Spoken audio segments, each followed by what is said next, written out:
piano, c'est bien, c'est cool. Il y a plusieurs touches, on a plusieurs doigts, on a 2 mains, 5 doigts par main. Avec une main, on peut faire 5 notes.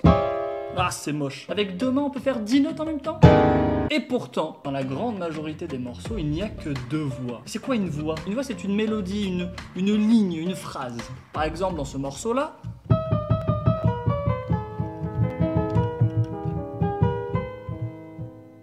il y a 2 voix. Il y a la mélodie.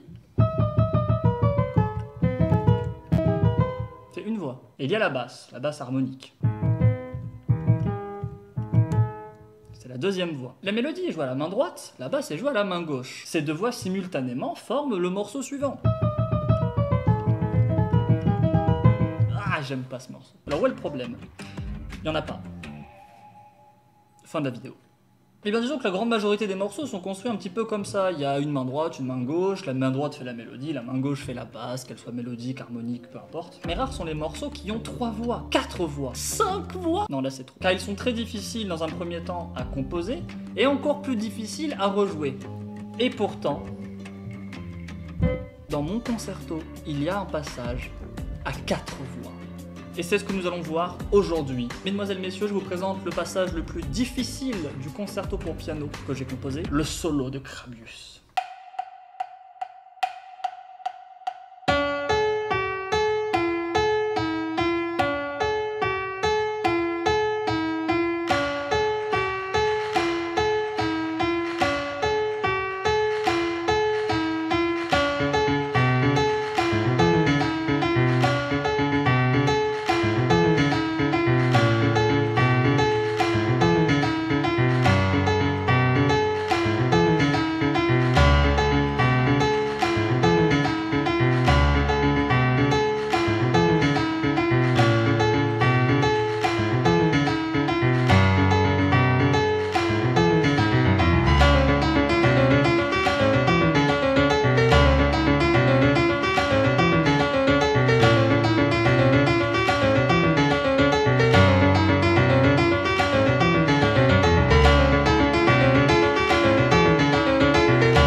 Vous l'avez vu, c'est un bordel. Et vous avez de la chance, les voix se rajoutent successivement, ce qui vous permet quand même déjà dans un premier temps de plus ou moins déjà comprendre en fait la vidéo et tout ce qui va suivre. Mais nous allons un petit peu plus rentrer dans le détail et décortiquer tout ça. Dans un premier temps, il faut comprendre le principe de voix. Bon, ça je vous l'ai expliqué, une voix c'est une mélodie, une phrase, quelque chose, voilà, joué dans son entièreté. La première chose que nous entendons dans le solo de Crabius, c'est ceci.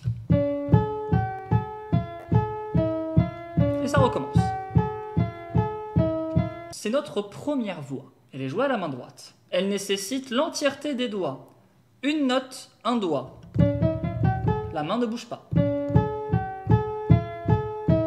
Nous avons par la suite la mélodie jouée à la basse. Une autre mélodie, une autre voix, une autre. Ah, la grammaire. Une autre voix.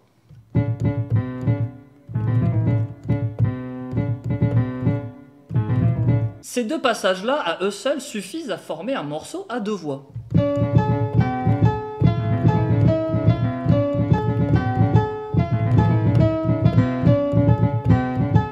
Mais on va pas s'arrêter en si bon chemin. Dans cette main gauche, il y a une 3e voix qui est rajoutée, la voix de la basse. Car en réalité, ceci n'est pas la basse. Ça, c'est une sorte de mid.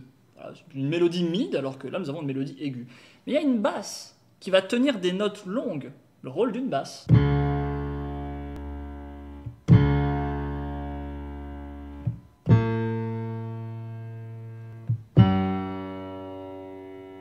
C'est tout. Ça, c'est notre 3e voix. Elle paraît extrêmement simple. Et dans les faits, elle l'est.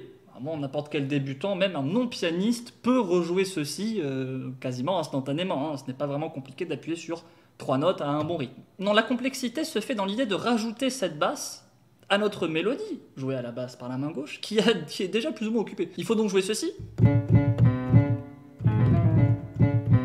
Et la basse. Ce qui nous donne ceci. Et on fait comment là?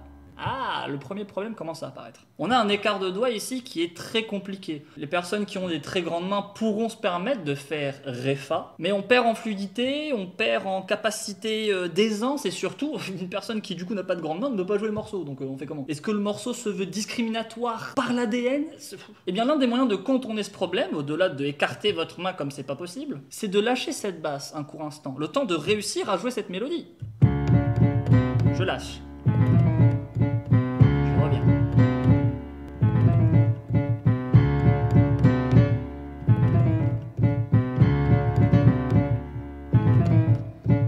Si je ne lâche pas cette basse et que je dis, moi j'ai un écart de doigt qui me permet de faire Ré-Fa. Voilà, je peux faire Ré-Fa. Bon, si j'essaye de jouer ça avec cet écart-là, en abusant du coup de la taille de ma main, on va perdre en fluidité, on va perdre en énergie, ça va se sentir que l'aisance n'est pas là. Ça s'entend d'une manière très simple et pour une raison très facile à comprendre, c'est que je me retrouve à faire 2 notes d'affilée par le même doigt. Ça, c'est pas quelque chose qu'il faut faire en musique, en tout cas au piano. C'est quelque chose qu'il faut toujours éviter. Un même doigt ne doit pas faire 2 notes différentes juste après. On ne peut pas se permettre avec le pouce de faire ça. Non, on a un deuxième doigt à côté. On peut mettre celui que vous voulez.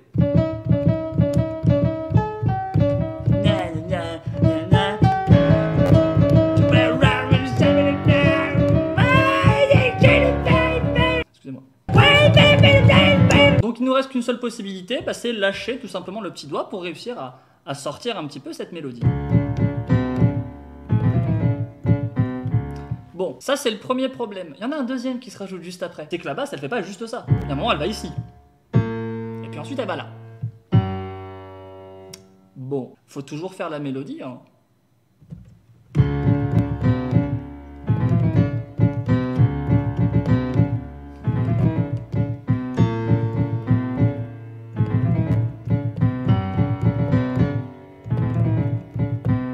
Il faut toujours faire cette mélodie. Et là, le problème, c'est que si on ne tient pas cette note, par le scola, je la tiens et je la maintiens toute la mélodie. C'est une basse, elle doit être maintenue. Si je la maintiens pas, cette note, ça donne ça. Ce n'est plus une basse. Désormais, cette basse qui normalement est une troisième voix, par le fait qu'on ne la maintient pas, elle devient un morceau, une partie de notre deuxième voix. On vient d'éclipser notre troisième voix parce qu'on n'a pas maintenu la note. À l'oreille, du coup, on n'entend pas à ce moment-là une basse qui se coupe. On entend une note supplémentaire dans cette deuxième voix habituelle. Il faut donc maintenir cette note, toute la mélodie.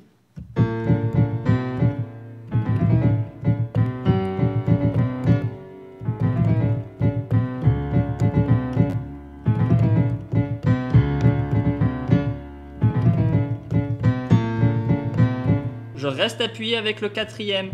En plus, c'est le doigt le plus faible de la main, donc vraiment il fait chier. Et je me démerde pour utiliser tous mes autres doigts pendant que mon quatrième doigt est maintenu pour faire les deux.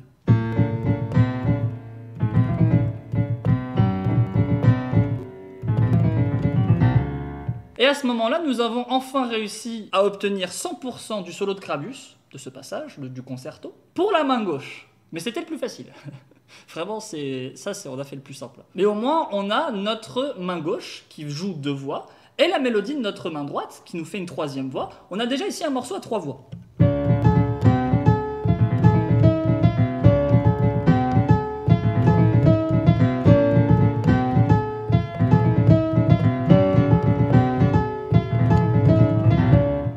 J'arrête à la fin. Sauf qu'il y a une quatrième voix qui est du coup le thème du cataclysme dans le concerto, qui est ceci.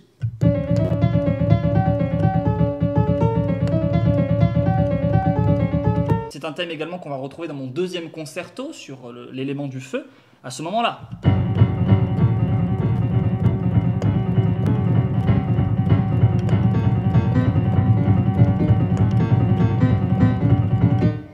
C'est un thème récurrent, on va le retrouver à chaque fois dans chaque concerto que je vais produire, c'est le thème un petit peu emblématique commun à tous les concertos justement.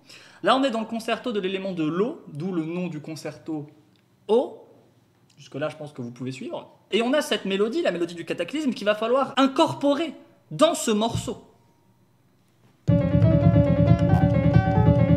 Mais la main droite elle est déjà occupée et tous les doigts sont occupés. Alors on fait comment ? Eh ben, on fait quand même.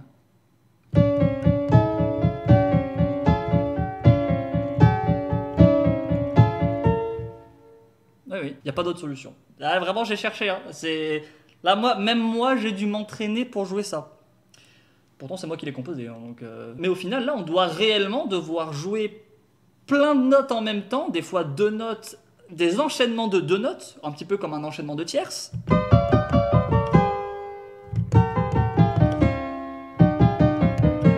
Ça, ce sont des enchaînements de tierces, donc on a toujours 2 notes en même temps qui sont jouées, avec du coup ce fameux doigté 1-3, 2-4, 3-5. Et bien là, on va devoir utiliser du coup cette technique qui est un des trucs les plus compliqués au piano. Hein. Les enchaînements de tierces au piano, c'est très très dur. On va devoir utiliser ça pour jouer ces 2 mélodies en même temps et faire de notre main droite une main à 2 voix.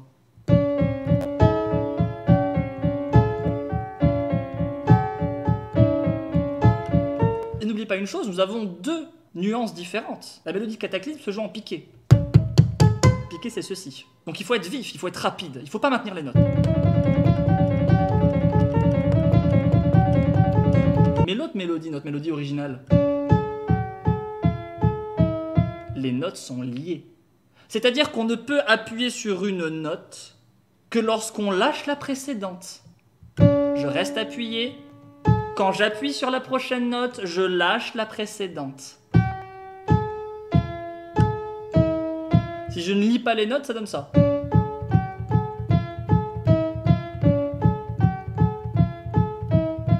Ça, c'est sans liaison. Donc il faut lier les notes, sinon le morceau sonne différemment.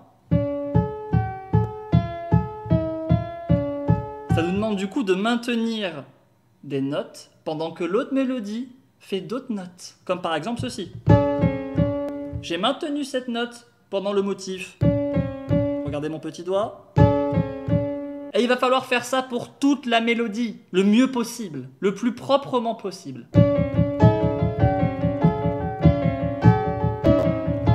Si je ne maintiens pas les notes, ça donne ça.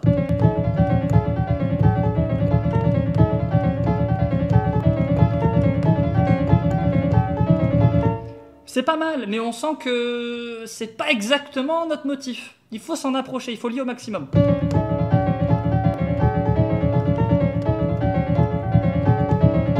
Et même pour moi, c'est dur. Ce n'est pas encore quelque chose que je maîtrise. Je n'arrive pas encore à jouer à pleine capacité et correctement, proprement, ce morceau que j'ai composé pourtant. Mais voilà, il faut essayer de se rapprocher au maximum le plus possible. Maximum. Quelle intensité sur le maximum.